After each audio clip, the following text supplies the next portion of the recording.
আপনি এত অহংকার করেন কেন ভাই? ও, আপনার টাকা আছে তাই? জীবনের প্রথম গোসলটাও করছেন অন্য মানুষের হাতে, শেষ গোসলটাও করবেন অন্য মানুষের হাতে। তারপর আপনার অহংকার কমবে না। কারণ একটাই, আপনার টাকা আছে তাই। এত সম্পদ, এত বাড়ি গাড়ি করে কি হবে? সেই তো আপনার শেষ যাত্রায় 3.5 হাত মাটিই হবে। ভাই, এত অহংকার কইরেন না। অহংকার সেলিব্রিটি মেয়েটা সমস্যা নাই। কত হইলো সেলিব্রিটি হইতে হইলে উন্না ফালাইতে বকে। আর আমি দেখছি যারাই উন্না ফালাইছে হেরাই বাইরা লইছে। না ভাই, আমি চিন্তা করছি আমি 12 হাতি কাপড় গলা ফেসাইলুম, মাগার উন্না খুলুম না।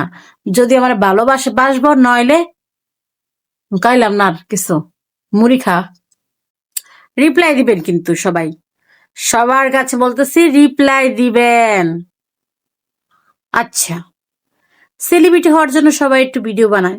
আমার একটু শখ আছে যেন আমি দুনিয়াটা ঘুরে দেখতে পারি। দুনিয়া না, বাংলাদেশটা যেন ঘুরে দেখতে পারি। শখ আছে, যদি আল্লাহ আমার তৌফিক দেয়। কিন্তু আমার প্রশ্ন সেটাই, সেলিব্রিটি যদি আমার অন্য ফালাইতে কে? তারপর অন্য ফালাবি, প্রথম দিন থেকেই ফালা তা না, আস্তে আস্তে করে ফালায়। ব্যাপারটা কিরকম চুদলিং পং হয়ে গেল না?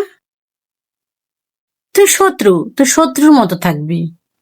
তুই আমাকে নিয়ে গসিপ করবি, তুই আমাকে হিংসা করবি, তুই আমার নামে দুর্নাম রটাবি, কেচ্ছা রটাবি। তা না, তুই আমাকে কপি করতেছিস কেন রে দাসী? ভাতের কি অভাব পড়ছে নাকি? কেউ নিচ্ছে না? আহা সোনা। আগের যুগে দাদিরা বলতো, যে নারী ঘর সাজাতে পছন্দ করে তার নিজের কোনো ঘর হয় না। যে নারী ঘর করতে চায় সে নারী সঠিক বর পায় না। এটাই বাস্তব। এই কথাটি একটি মেয়ের জীবনের চরম সত্য। নাটক করলে একটু ভালো করে করবেন। আমি বুঝা যাই আপনারা যে নাটক করতেছে, বোঝেন নাই। একখান হাসা কথা কই, আমার স্বামী ডিজার্ভ করে সাবানা। দুঃখের বিষয়, সে পেয়ে গেছে রিনা খান। আহ, লুলু লুলু লুলু লুলু। আমাকে নাকি সে দেখতেও চায় না। এত বড় বড় কথা যে কয় মানুষের সামনে, আবার ফেক আইডি দিয়া আমার হিস্টরি চেক দেয়। কত আমি বুঝলাম কেমনে? আমি আপনারে ইগনোর করি বইলা আপনি আমার পিছনে যায় বলেন আমার মতো সস্তা মানুষের এত ইগো কেন? একটা কথা কি ভাইবা দেখছেন? আমার মতো সস্তা মানুষই আপনার মতো দামি মানুষকে পাত্তা দেয় না। আমাকে না ভদ্রতা শেখাতে আসবেন না। আমি তাদের সাথেও হেসে কথা বলি যাদেরকে আমি ঘৃণা করি। বুঝলেন কিনা? এখনো হিংসার কোনো ওষুধ আবিষ্কার হয়নি। তো যে জ্বলতেছে তাকে জ্বলতে দাও। তেল ফুরিয়ে গেলে জ্বলাও বন্ধ হয়ে যাবে। বোঝো নাই? যেই নারী লাঙ্গের আশায় স্বামীর ঘর ছাড়ে, সেই নারী ক্ষণিকের সুখ পেলেও দিন শেষে নষ্ট নারীর কাতারে নাম লেখায়। তুমি থাকা সত্ত্বেও সে অন্য নারীর প্রেমে পড়ে, একবার নয় বারবার পড়ে।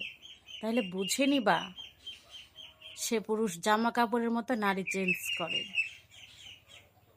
সেই পুরুষ যদি তোমার পায়ে ধরেও বলে না আমি তোমাকে আমার জীবনের থেকে বেশি ভালোবাসি, কখনো বিশ্বাস করো না।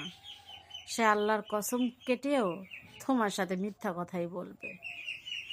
নারীলোভী পুরুষগুলো এমনই হয়, কারণ তাদের আমারে অনেক ভালোবাসে, লগে আরো 4-5টারেও বাসে। কয় না আমারে আমি কষ্ট পামু কইয়া। আহা শোনা, আমার লেগে তোমার কি দরদ, দরদ উতলাই উতলাই পড়তে আছে। আহা, কইবা না, চামচ দিয়া কাঁচাই কাঁচাই লইতাম। সারা জীবন বাপ মাই আপন থাকে না, আর তো সেখানে পরের ছেলে। যদি পরের ছেলে আপনই থাকতো তাহলে আর ডিভোর্স নামের কথাটা দুনিয়ায় থাকতো না।